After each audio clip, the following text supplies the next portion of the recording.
welcome to this week's video. So this week I have a Nintendo Switch that's showing up an error code. This is a Switch that I've modded in the past and it's been working fine up until recently.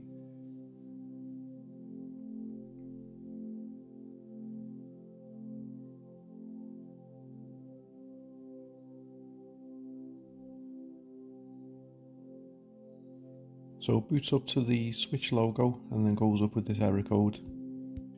The error code 2134-0501. Most of the time these error codes are linked to the M92 chip within the Switch. So we need to take it apart. So first the screws out, we'll peel the back off, make it look harder than it is. Then the screws out the heat shield, we'll peel that off, disconnect the battery first thing.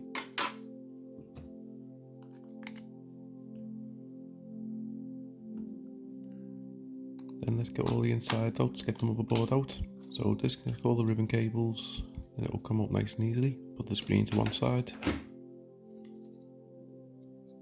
And this is the issue that I'm expecting. So I'm just going to take back the mod chip so it doesn't get in the way.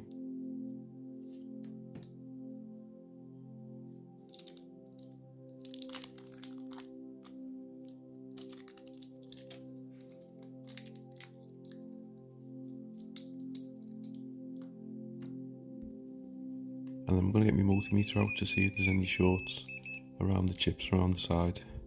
So we just put one pin on ground and then the other pin on each side of the capacitors, and then one side should beep, the other side shouldn't. If both sides beep, then it means there's an issue with the chip.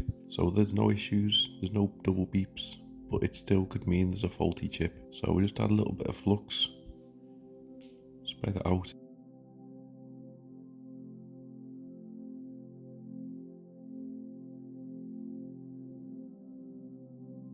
Then add my hot air and then just leave it on for a minute, let it melt all the solder.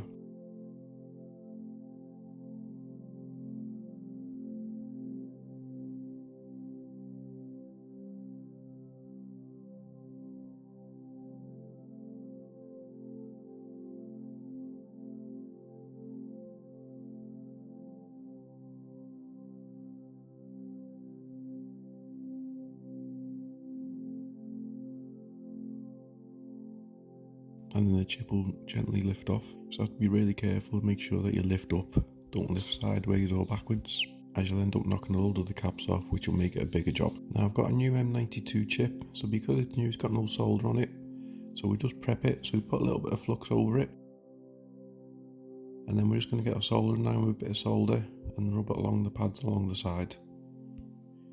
You can add some to the middle of the ground plate if you want to, but if you add too much, when you press down on the chip in a bit, it will all squirt out, and then it does make it a little bit harder sometimes if it goes on the surrounding capacitors. So we heat the board back up again, and then once we can see the solder starting to melt, then we can place the chip back into place.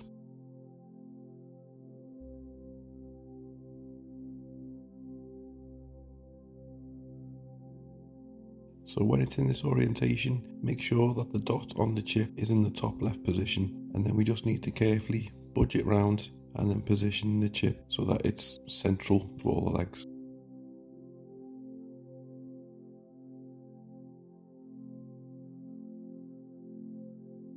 Then when you're happy, just hold down, and then if there's any excess solder underneath, it will squeeze out.